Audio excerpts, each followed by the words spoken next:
I learned the truth about my family on Christmas Eve, the night my parents shoved a single suitcase into my hands and slammed the door behind me. My sister smirked in the porch light, whispering, "Let's see how you manage Jasmine." I managed by shivering alone on a snowy bench, breath-sharp fingers burning.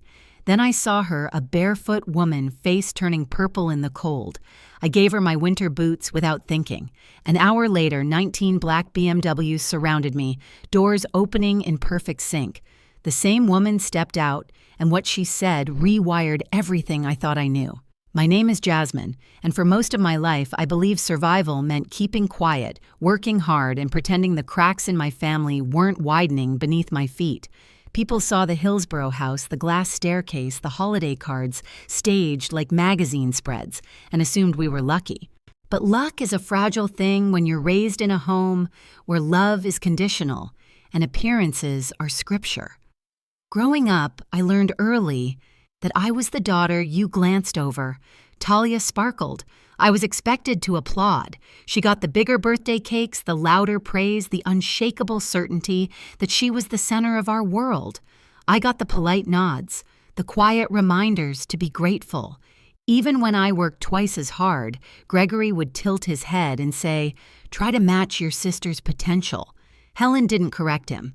She never did. So I poured everything into my job at the ad agency hours holidays, pieces of myself I never got back because it was the only place where effort turned into something measurable. Until the morning, it didn't. A restructuring email, a badge that stopped working, a small box with my desk plant rolling in the passenger seat, and a numbness that stayed with me on the 40-minute drive back to Hillsborough. I told myself it would be temporary, just a couple weeks, I'd said when I called my mother. Her voice sounded rushed, distracted, like she was already reaching to hang up. I should have heard the warning in that, but when you're used to being tolerated instead of welcomed, you cling to scraps. The house looked like a holiday commercial when I pulled into the driveway, lights glowing the kind of warmth you hope belongs to you. But the moment I stepped inside, the air shifted. Evan stood beside Talia with a hand on her waist, like he'd been waiting for a front row seat. Gregory opened a bottle of champagne without looking my way. Helen adjusted the pearls at her neck like she needed something perfect to focus on. I told them I lost my job. Talia's eyebrows lifted, her phone subtly tilting toward me. Again she said loudly, making sure the caterers heard, "That was the spark, but it wasn't the fire." Because beneath their rehearsed smiles, beneath Talia's glittering ring, and Evan's smug nod, something was already in motion, quiet, deliberate, and aimed straight at me. And Christmas Eve was about to show me just how far my own family had planned to let me fall. I should have sensed that something was off the moment Gregory asked me to join them in the foyer. That was his corporate voice, the one he used when firing employees at his firm. Not the voice of a father talking to a daughter who'd just lost her job. Talia slipped her phone into her palm camera, facing outward. Evan leaned against the banister with a smirk he didn't bother hiding. Helen hovered near the tree, pretending to straighten an ornament, her eyes fixed anywhere but on me. Gregory didn't ask me to sit. He just said my name the way someone reads a bill they don't want to pay. Jasmine. We made some decisions earlier this year. It's time to be transparent. That word transparent hit like a cold blade. He explained it clinically, like presenting numbers in a meeting the family trust had been reassigned. All assets, around $40 million, were now placed solely in Talia's name. Irrevocable, he added, as if proud of the vocabulary. You're 32, capable of supporting yourself. It's time you learned independence. I stared at him, waiting for the punchline, some sign he wasn't serious. But he only pressed his lips together in that firm, managerial way. Helen finally looked at me, but only for a second, like eye contact might shatter her. Talia's voice chimed in, sugary and poisonous. It's honestly for your own good. You're unstable Jasmine, always switching jobs, always stressed. Dad just wants to help you grow. Her thumb hovered near her phone screen. Recording. Of course. My throat tightened. You disinherited me without even talking to me. We didn't disinherit you, Helen whispered. We just redistributed for the sake of Talia's lifestyle, I cut in. The silence that followed was confirmation. Evan laughed under his breath. Come on, Jazz. Don't make this dramatic. Gregory lifted a hand to silence me before I even spoke. You have 20 minutes to gather what you need. Security will escort you tomorrow for the rest. The floor tilted. 32 years, and that was it. A closed file. I walked upstairs in a daze, passing framed photos of Talia winning pageants, graduating, posing with trophies. There were none of me. Not one. I paused at my bedroom door, the room I'd painted myself at 16, the room that still smelled faintly like the lavender candles I used to hide under my bed. I packed jeans, sweaters, toiletries, and the laptop that held 6 years of late-night work. Everything else stayed behind. When I came down, Talia was live-streaming, narrating like she was hosting a reality show. And here comes Big Sis with her sad little suitcase. The front door opened. The cold rushed in, and as I stepped out into the freezing night, suitcase wheels clicking on marble, I felt something break so cleanly inside me it almost sounded like truth. The cold swallowed me the second the door clicked shut behind me, one soft, expensive click, an ending disguised as courtesy. I stood on the marble steps, breath fogging the air, my fingers numb around the suitcase handle. Somewhere inside, laughter rose from the dining room. A cork popped.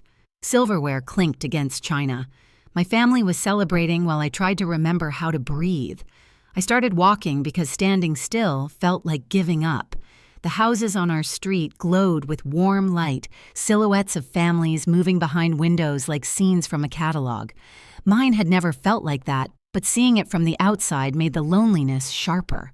Snow drifted across the pavement, settling on my hair, melting against my skin. By the time I reached the small public garden near the old church, my legs shook from cold and exhaustion. I sat on the iron bench beneath a flickering lamppost and let the tears come. Not loud, not dramatic, just steady, tired grief. I cried for all the years I'd tried to earn a place that was never meant for me. I cried because losing my job felt survivable, but losing the illusion of family felt like a wound that wouldn't stop bleeding. I don't know how long I sat there before I heard the soft scrape of bare feet on concrete. I looked up. An elderly woman moved toward me, shoulders hunched against the wind, her thin socks soaked through. Her face had a bluish tint, the alarming kind you learn to recognize from winter safety PSAs. "Do you know if any shelters still take people this late?" she asked, voice shaking. Something inside me snapped into place, instinct maybe, or a memory of watching someone else shiver while no one helped. "I don't," I whispered, "but here, please." I pulled off, the only thing keeping my feet warm, my winter boots. I held them out. She resisted for a second, then took them with trembling hands. "You shouldn't," she murmured. "I know I said, but you're colder than I am." She squeezed my hands once before walking away, disappearing into the fog like a ghost with somewhere to be. Giving up those boots should have made everything worse. Instead, a strange calm settled over me. I'd lost so much already. What difference did one more thing make if it kept someone else alive? Later, in a motel room that smelled like old cigarettes and pine disinfectant, I scrolled job listings with burning eyes. My phone buzzed with a number I didn't know. When I hesitated, it rang again. A crisp voice said, "Miss Jasmine, Mrs. Evelyn Callahan would like to meet you immediately. A car is waiting." I laughed, thinking it was a scam. Then I looked outside. 19 identical black BMWs idled in the parking lot, and I felt the night shift under my feet. The rear door of the middle BMW eased open, and the last person I expected stepped out, the barefoot woman from the bench. Except she wasn't shivering or gray-faced anymore. She wore a belted camel coat, her silver hair swept into a flawless, low twist, diamonds flickering at her wrist. "Jasmine," she said like she'd known my name long before tonight. "Come inside." Her voice was warm, steady, nothing like the fragile whisper she'd used in the snow. I slid into the back seat. The door shut with a soft thud, the convoy gliding into motion as a divider rose, sealing us in a quiet, dim cocoon. "You're wondering who I am," she said. "That's one way to put it." She smiled. "My full name is Evelyn Callahan. I oversee a philanthropic foundation in Atherton. And every Christmas Eve, I leave my estate with nothing, no wallet, no phone, no security. I walk until I find someone who chooses kindness when they have nothing left." My throat went tight. So tonight was a test. It was a truth, she said softly, and you passed it without hesitation. The car turned down a secluded street lined with towering redwoods. A wrought iron gate opened silently, revealing a sprawling Tudor home bathed in warm light. I'd lived near here my entire life and never knew this place existed. Inside, the air smelled of cedar and roses. A fire crackled in a stone hearth. Everything felt impossibly elegant, yet strangely peaceful. Evelyn motioned for me to sit on a cream sofa. You lost your job this morning, she said. Your family abandoned you tonight, and when you were frozen, exhausted, and humiliated, you still gave away the last thing protecting you from the cold. She touched the boots beside her. Do you know how rare that is? I swallowed. You had people watching me. My team observed you from afar, she said. They saw you check into a motel with cash, apply for dozens of jobs, cry in the shower. Not once did you call your family or try to track me down for recognition. Heat rose in my face. Why me? Because I have no heirs, she said, and I am tired of letting strangers decide the fate of what my husband and I built.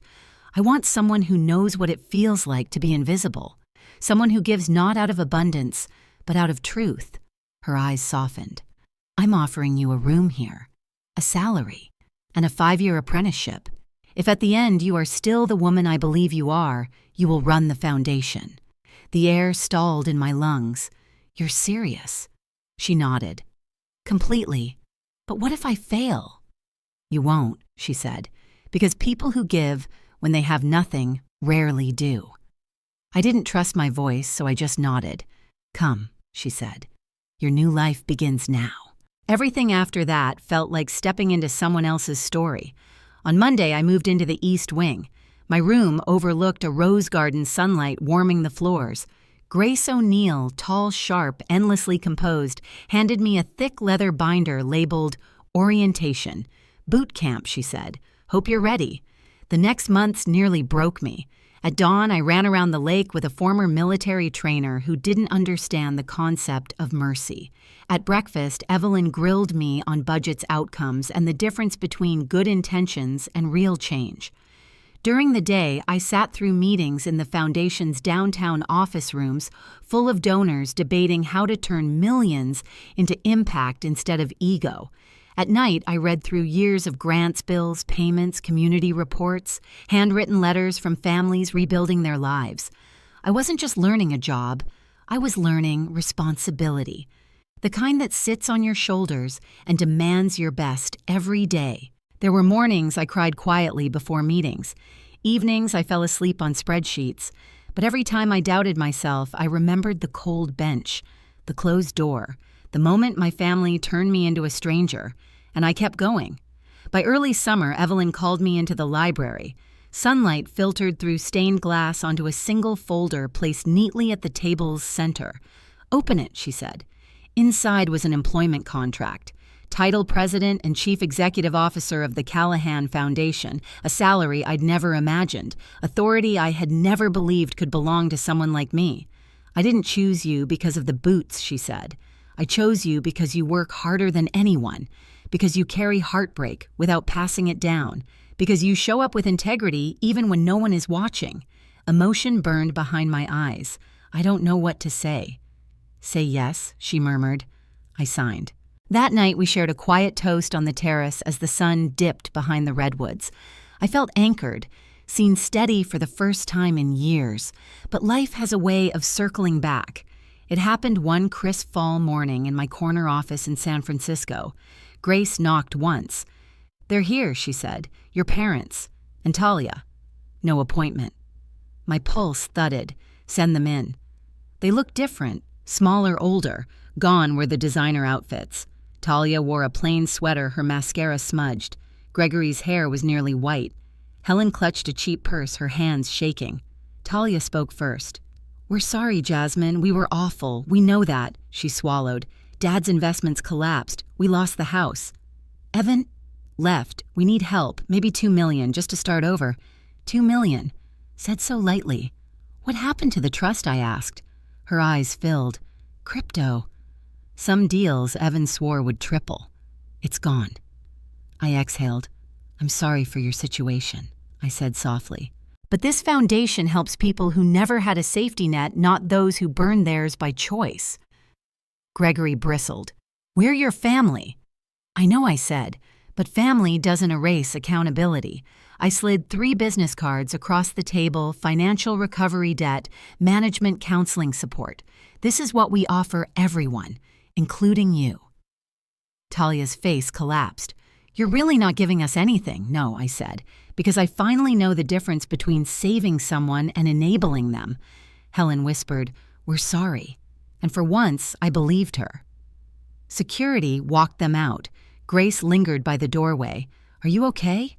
I watched the city stretch beneath the glass. Yes, I said. For the first time, yes. In the weeks after they left my office, something inside me settled. Not triumph, not bitterness, just a steady, grounded calm. The kind that comes when a long-infected wound finally drains clean. I didn't check their social media. I didn't ask Grace for updates. For once in my life, my family wasn't the center of my decisions or my grief. I woke early, ran around the lake, reviewed programs, met with community partners, and felt my days fill with purpose rather than survival. Evelyn watched me with a quiet pride she rarely voiced. Some evenings we'd sit in her garden wrapped in blankets, sipping tea as she asked about policy ideas or the families we hoped to support next.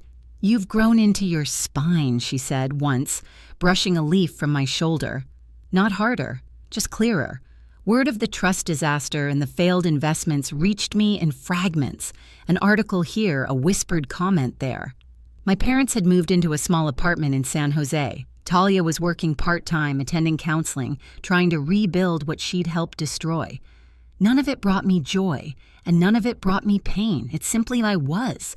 The consequences they faced weren't revenge. They were reality finally catching up. What mattered more was the work. We broke ground on a new housing initiative. We streamlined emergency grants. Families who once slept in cars now had keys to front doors. Children who'd whispered in fear now laughed in hallways painted sunflower yellow. One night, as I locked the foundation office, I caught my reflection in the glass, tired, stronger, certain. I realized I no longer carried the weight of proving myself. I had already become the version of me I once needed. The day we opened Second Home, the plaza buzzed with families, volunteers, donors, and kids racing between planter boxes like they already belonged there. As the ribbon fluttered in the breeze, I stepped to the podium and looked out at hundreds of faces, some hopeful, some exhausted, all searching for steadiness. I thought of the girl I'd been on that frozen bench, shaking, discarded, convinced she had no future left to claim. So I told the crowd what I wish someone had told me. Back then, you are not disposable. You are not defined by who failed to love you. You are defined by who you choose to become when the door closes and no one is looking. When the applause rose, I felt something settle inside me, light, whole, unburdened. If this story touched you, share your thoughts in the comments and subscribe for the next chapter.